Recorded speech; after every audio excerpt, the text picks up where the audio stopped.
ខ្សែប្រយុទ្ធឆ្នាំរបស់ក្រុមអាត្រេសរ៉េម៉ាឌ្រីតនិងក្រុមជម្រើសជាតិបារាំងកីឡាករ Kylian Mbappé គាត់បានបង្ហាញជំហរច្បាស់តែម្ដងនៅពេលដែលគេសួរថាតើរវាងកីឡាករ Lamine Yamal ហើយនិង Ousmane Dembélé អ្នកណាជាម្ចាស់ពាន Ballon d'Or ជាការពេញខ្លាំងណាស់បាទពុកម៉ែបងប្អូនកូនក្មួយទាំងអស់គ្នាបើយើងនិយាយដល់ពាន Ballon d'Or គ្មាននរណាបានឈ្នះច្រើនជាងបាទកីឡាករ Lionel Messi និង Cristiano Ronaldo ទេដោយ Lionel Messi ឈ្នះ8និង Cristiano Ronaldo ឈ្នះបាន5ដងហើយក៏ត្រូវបានគេចាត់ទុកថាជាស្ដេចពពែទាំងពីរដែរមកដល់បច្ចុប្បន្ននេះក៏បាទគេហៅថារលកក្រោយច្រើនរលកមុនដែលមានកីឡាករឆ្នាំវ័យក្មេងជាច្រើនកំពុងតែប្រជែងនិងបាទស្ថិតនៅក្នុងចំណោមកីឡាករជាច្រើនទៀតប៉ុន្តែមានកីឡាករ2នាក់បងប្អូនក្នុងនោះមាន Lamine Yamal របស់ Barcelona និងក្រុមជម្រើសជាតិអេស្ប៉ាញហើយ Ousmane Dembélé របស់បាទក្រុមជម្រើសជាតិបារាំងនិងក្រុម Paris Saint-Germain ដោយការពេលថ្មីនេះបាទ Ousmane Dembélé ទៅបានឈ្នះពានរង្វាន់ UEFA Champions League បាទ Ligue 1និងពានរង្វាន់ក្នុងស្រុកមួយចំនួនបន្ថែមទៀតប៉ុន្តែសម្រាប់កីឡាករ Lamine Yamal គាត់បានឈ្នះពានក្នុងស្រុកចំនួន3បាទពានរង្វាន់ Euro ឆ្នាំ2024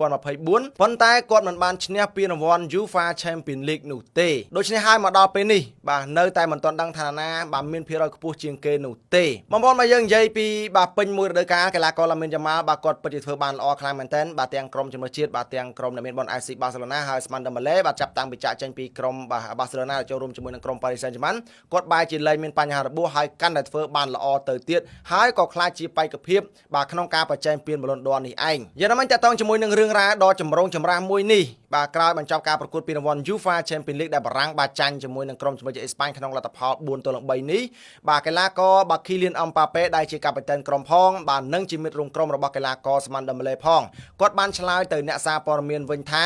បាទសម្រាប់គាត់ផ្ទាល់ហ្នឹងច្បាស់ណាស់ 100% គាត់នឹងបោះឆ្នោតឲ្យកីឡាករ Ousmane Dembélé បើសិនជាយកទៅប្រៀបធៀបជាមួយនឹងកីឡាករ Lamine Yamal ហើយគាត់បញ្ជាក់អាចុងកតុយបន្តិចថាបាទការបោះឆ្នោតរបស់គាត់គឺពិតជាត្រឹមត្រូវនិងច្បាស់លាស់ 100% តែម្ដងបាទអញ្ចឹងនេះគឺជាការលើកឡើងរបស់កីឡាករ Kylian Mbappé ប៉ុន្តែគួរឲ្យស្ដាយដែរសម្រាប់កីឡាករ Kylian Mbappé គាត់មិនបានប្រជែងជាមួយនឹងពានរង្វាន់មួយនេះនោះទេបាទដោយសារតែមិនបាននឹងជួយ Real Madrid ឲ្យឈ្នះពានរង្វាន់អ្វីមួយបាទក៏ដូចជាមិនបានជួយបារាំងដូចគ្នាចុះសម្រាប់បងប្អូនវិញគិតយ៉ាងណាដែរថាតើកីឡាករ Lamine Yamal ឬមួយក៏បាទកីឡាករ Ousmane Dembélé ជាអ្នកឈ្នះពាន Ballon d'Or កុំភ្លេចធ្វើការ comment នៅក្នុងវីដេអូនេះបាទអរគុណបងប្អូនបាទសម្រាប់ការតាមដានទស្សនាព័ត៌មានមួយនេះរបស់ខ្ញុំបាទសែមសិតជួបគ្នានៅព័ត៌មានកីឡាក្រោយៗទៀតសម្រាប់បងប្អូនចង់ទស្សនាការប្រកួតដែលថាបាទខ្ញុំកុំភ្លេច join group Telegram ដែលខ្ញុំបាទបានដាក់នៅ description ក៏ដូចជានៅក្នុង comment នៃវីដេអូនេះជាពិសេសយប់នេះគឺការប្រកួតប្រដាប់ផ្ដាច់ព្រាត់នៃពានរង្វាន់ UEFA Nations League រវាងក្រុមជម្រើសជាតិបាទ Portugal ជាមួយនឹងក្រុមជម្រើសជាតិអេស្ប៉ាញវេលាម៉ោង 2 រំលងទៀតអរគុណច្រើន